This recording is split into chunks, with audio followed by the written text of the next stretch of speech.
पुत्र पौत्र धन संपत्ति सुख दुख ये हमारे प्रारब्ध का परिणाम है। हमने जो पूर्व में कर्म किए उन कर्मों का परिणाम सुख दुख,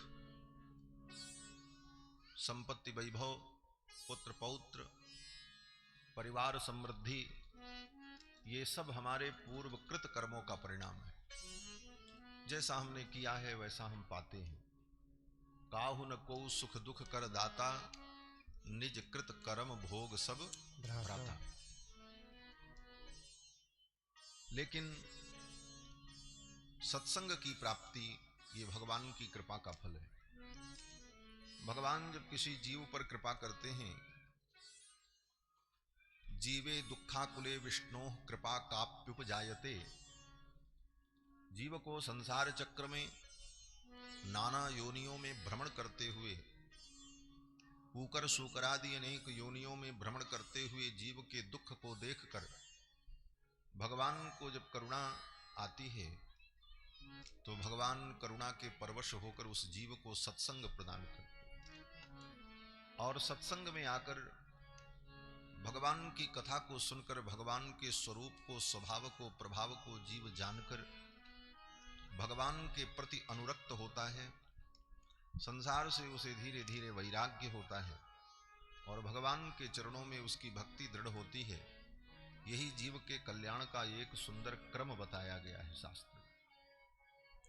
जब द्रवहि दीन दयालु राघव, साधु संगति पाइये, जेहि दरस परस समागमादिक पाप राशि नसाई।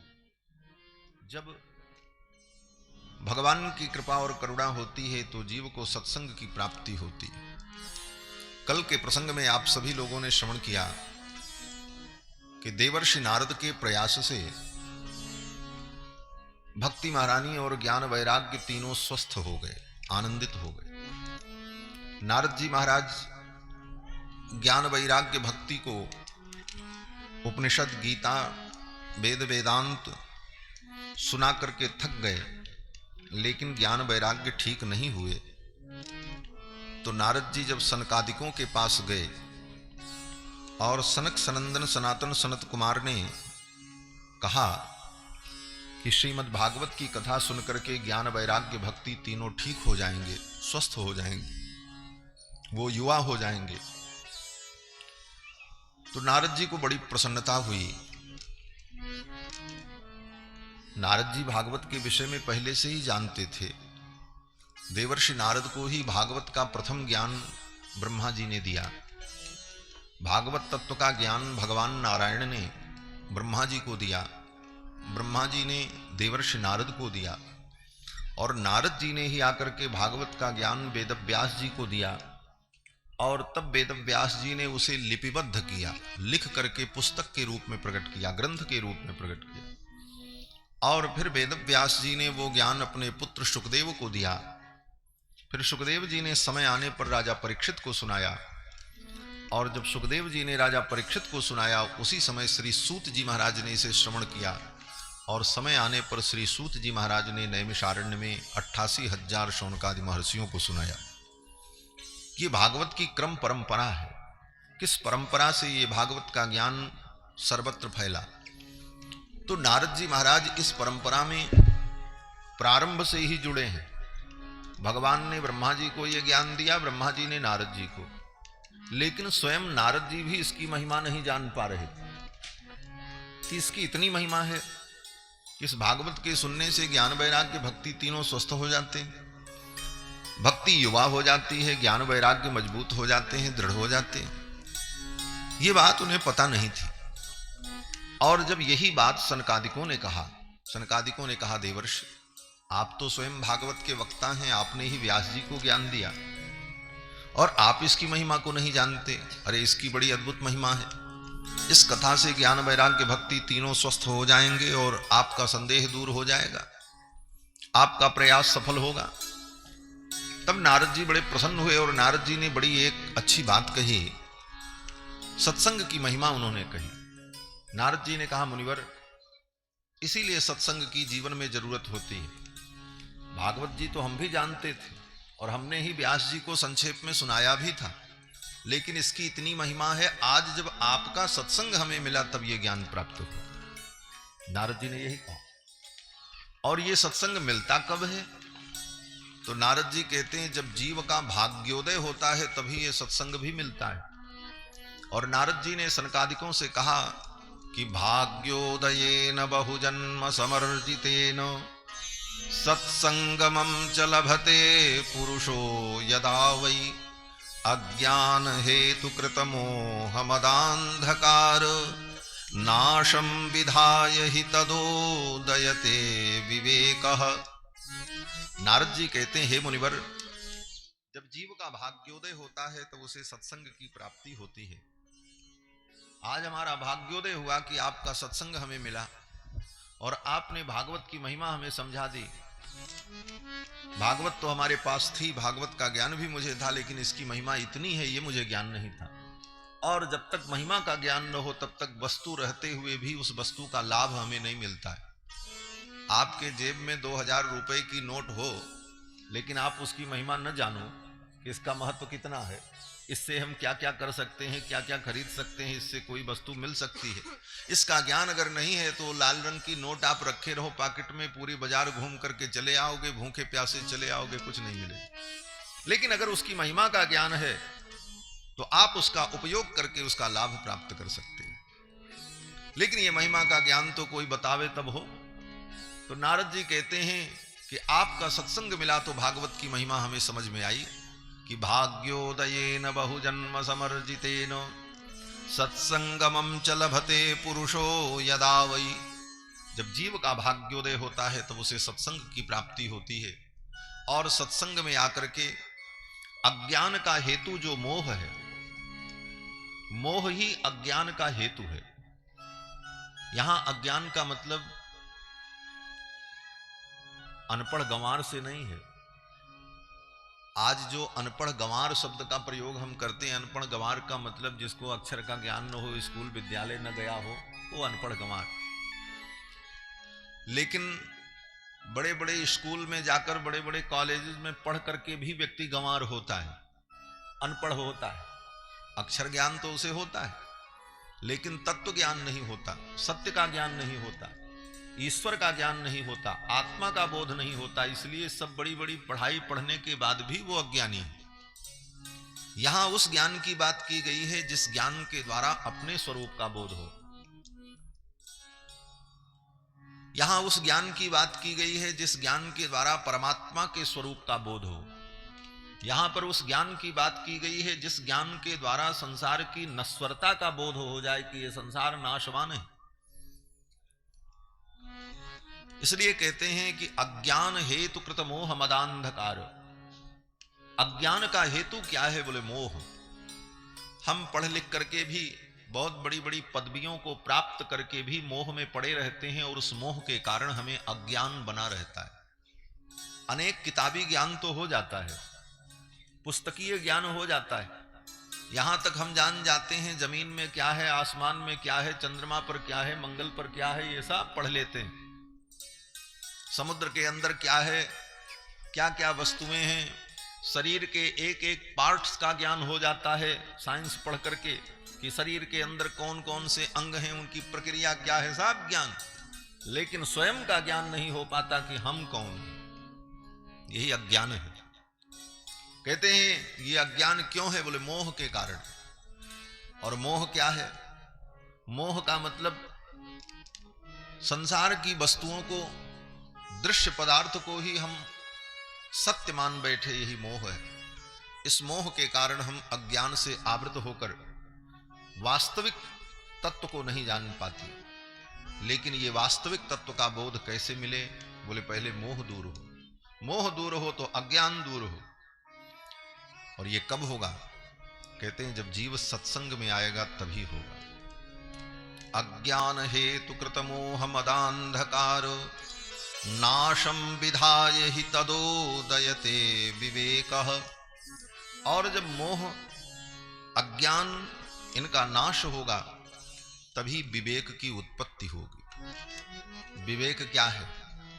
विवेक का मतलब सही और गलत का ठीक ठीक ज्ञान हो जाना, इसी का नाम विवेक है। इसी को कहा जाता है नीर क्षीर विवेक। दूध और पानी को अलग कर देने की क्षमता। एक पक्षी होता है जिसको हंस कहते हैं। हंस दिखाई नहीं पड़ते, मानसरोवर में रहते हैं, वो बड़े पवित्र वातावरण में रहते हैं। उन हंसों का दर्शन सबको नहीं होता। और उन हंसों की विशेषता क्या होती है? कहते हैं हंस की विशेषता होती है कि एक बर्तन में दूध और पानी मिला करके रख दो, दूध और पानी मिला दो और एक ही बर्तन में रख दो मिला करके, तो हंस उसके अंदर अपनी चोंच डाल करके दूध पी लेगा, पानी पानी छोड़ देगा। कौन सी फिल्टर मशीन लगी है उसके अंदर कि वो दूध पी ले और पानी छोड़ दे? ऐसी कोई मशीन हमारे आपके पास नहीं है। लेकिन परमात्मा ने ऐसी विलक्षण प्रतिभा उसे दी है। उस प्रतिभा का नाम ही विवेक है। विवेक का मतलब जो दूध को अलग कर ले, पानी को अलग कर ले, दूध ले ले, पानी पानी छोड़ दे। उसी प्रकार इस संसार में जो सत्य है, जो धर्म है, जो अच्छाइयां हैं, जो ज्ञान है, उसे हम ले लें, बाकी छोड़ दें। इसका नाम विवेक है। इसको कहते हैं विवेक।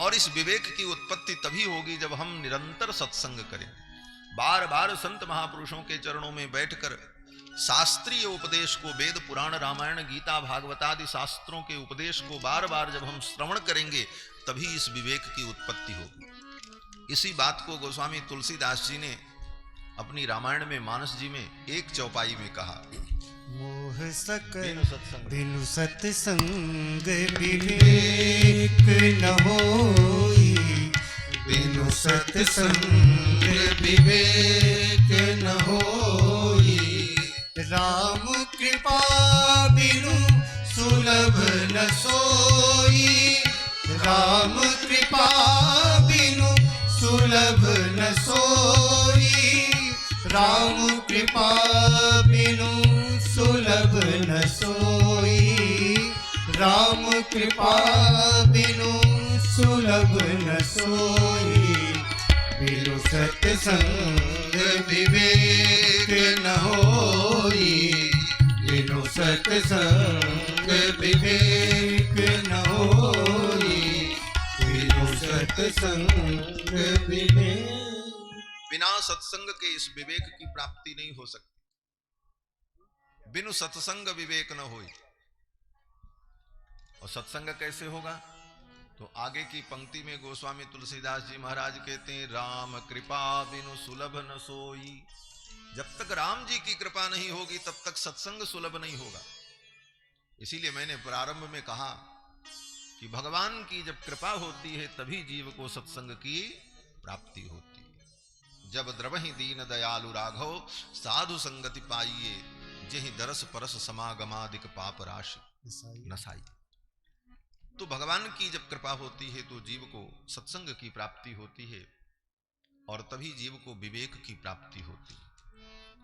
देवर्षि नारद ने सत्संग की महिमा कही और फिर देवर्षि नारद ने गंगा के तट पर कथा का आयोजन किया। ज्ञान वैराग्य भक्ति आए, कथा सुनकर के तीनों स्वस्थ हो गए।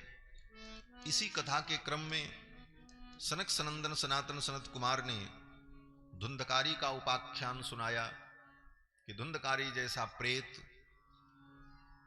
भागवत जी की कथा को सुनकर के प्रेत योनि से मुक्त हो गया।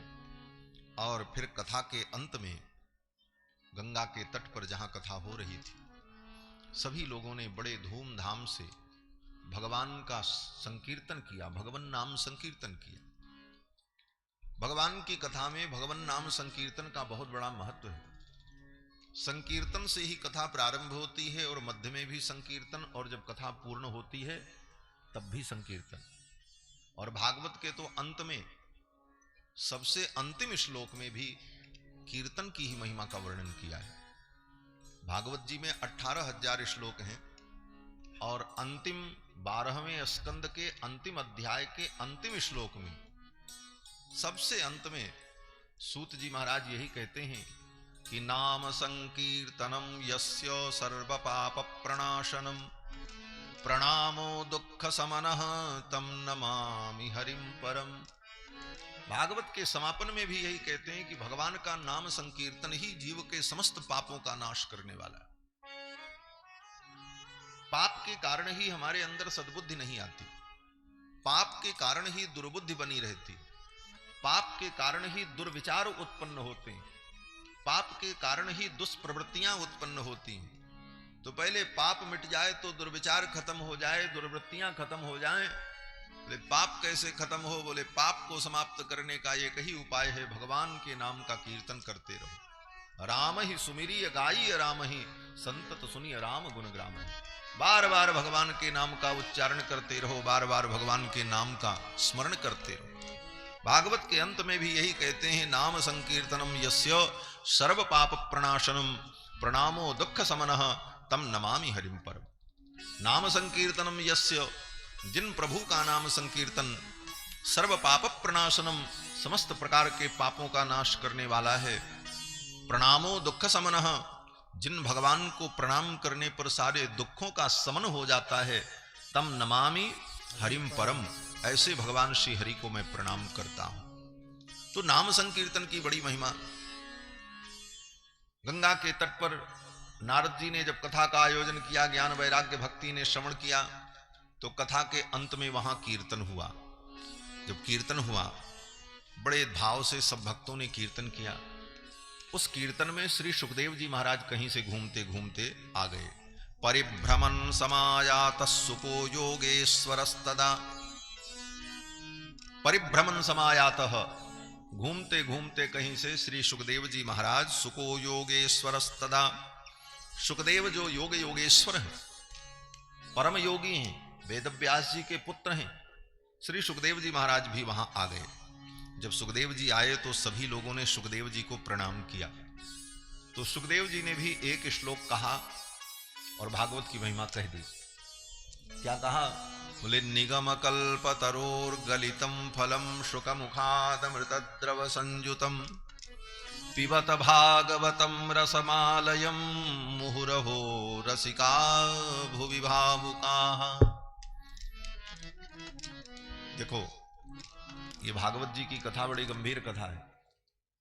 इस कथा को धैर्य के साथ सुनेंगे तब बहुत सारी बातें समझ में आएंगी। ये सोचो 10 मिनट सुन लिया, फिर 10 मिनट इधर उधर की बात सोचते रहे, फिर उठ के टहल करके पानी पी के आए, फिर बैठ गए, बोले कुछ समझ में नहीं आएगा भागवत क्या हो। हाँ, सब भागवत भाग जाएगी। इसलिए दत्तचित्त होकर एक एक बातों को कहीं मन इधर उधर न ले जाए, तब ये कथा बहुत कुछ अनुभव कराती है। और यही कथा सुनने का क्रम है। मन को, बुद्धि को, चित्त को भगवान में लगाकर एकाग्र होकर के एक एक बातों को सावधानी पूर्वक श्रवण करें, तब सारी बातें समझ में आ जाती है। श्री सुखदेव भगवान आए और सुखदेव जी ने भागवत की महिमा का वर्णन किया कि ये वेद रूपी वृक्ष का पका हुआ फल है, इस रस को आप सभी लोग पियो और एक बार नहीं बार बार पियो। और इसकी महिमा क्या है? बोले पुराण तो बहुत हैं, 18 पुराण हैं, लेकिन उन 18 पुराणों में भागवत पुराण, बोले इसकी महिमा इतनी अद्भुत है कि ये समस्त पुराणों का सिरमौर है। श्रीमद्भागवतम पुराण तिलकम यद वैष्णवानाम धनम, ये भगवान के भक्तों का धन है। पुराण तो 18 हैं और 18 पुराण वेद व्यास जी ने ही बनाए, लेकिन यहां इतने लोग बैठे हैं, भागवत जी को छोड़ करके और 1-2 पुराण का और नाम छोड़ करके बाकी पुराण का नाम भी किसी को नहीं मालूम होगा। वो तो बताओ, कोई हाथ उठा करके हमको बतावे 18 पुराणों का नाम मालूम। लेकिन यहां जितने बैठे हैं, यहां क्या जो कथा में नहीं आते वो भी जानते हैं भागवत नाम का कोई पुराण है।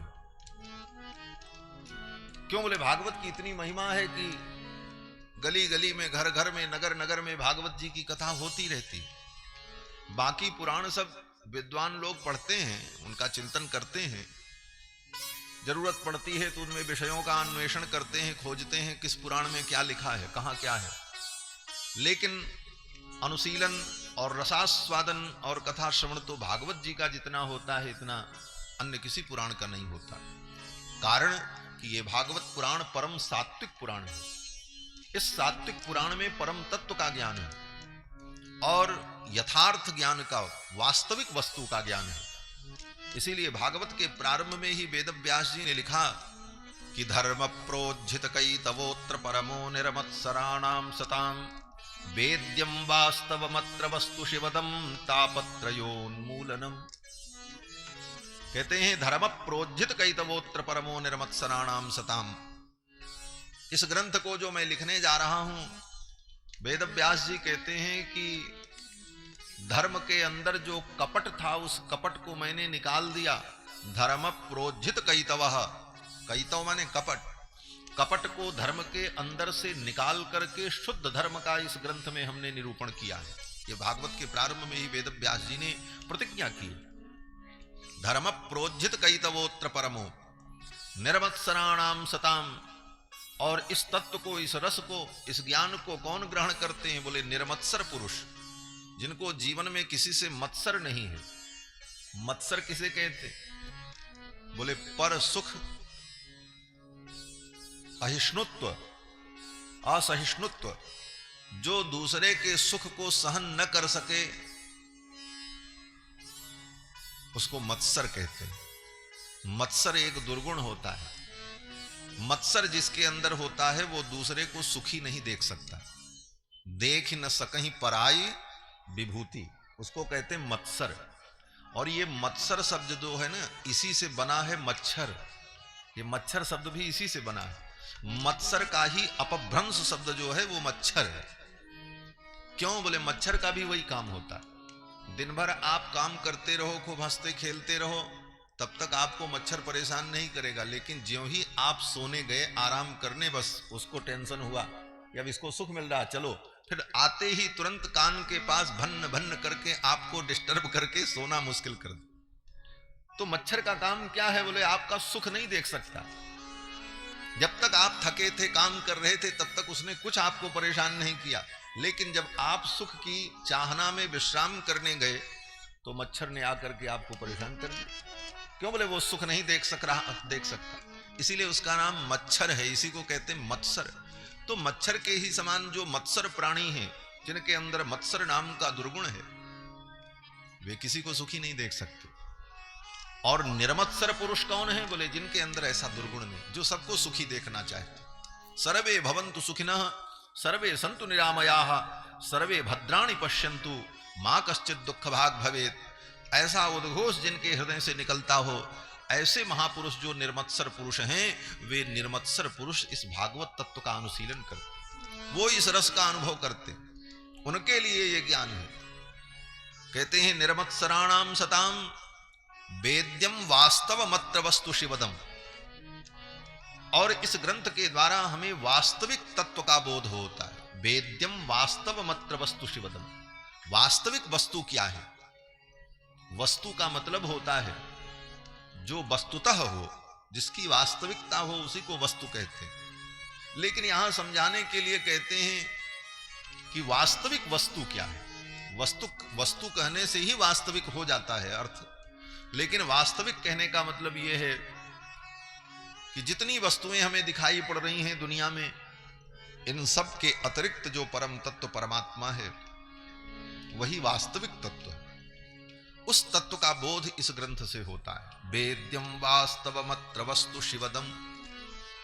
और ये ज्ञान भागवत का शिवदम, कल्याण करने वाला है। शिवम ददातीति शिवदम, जो शिव को देता है। शिव माने कल्याण। भगवान शंकर का नाम भी शिव इसीलिए है क्योंकि वो कल्याण करते हैं। शिव शब्द का अर्थ कल्याण ही है।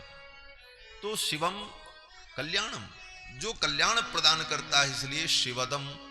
तापत्रयोन्मूलनम, 3 प्रकार के तापों का उन्मूलन कर देने वाला, 3 प्रकार के तापों को जड़ से समाप्त कर देने वाला ये ग्रंथ तापत्रयोन्मूलनम वेद व्यास जी के द्वारा जो रचित है। ये ग्रंथ क्या है? श्रीमद् भागवत।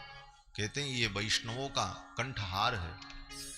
भगवान के जो भक्त हैं, जो वैष्णव हैं, वो इसको अपने कंठ में धारण करते हैं। कंठहार क्या है? बोले कंठ में, गले में सोने की माला और हीरे की माला पहन लेना, ये कंठहार नहीं।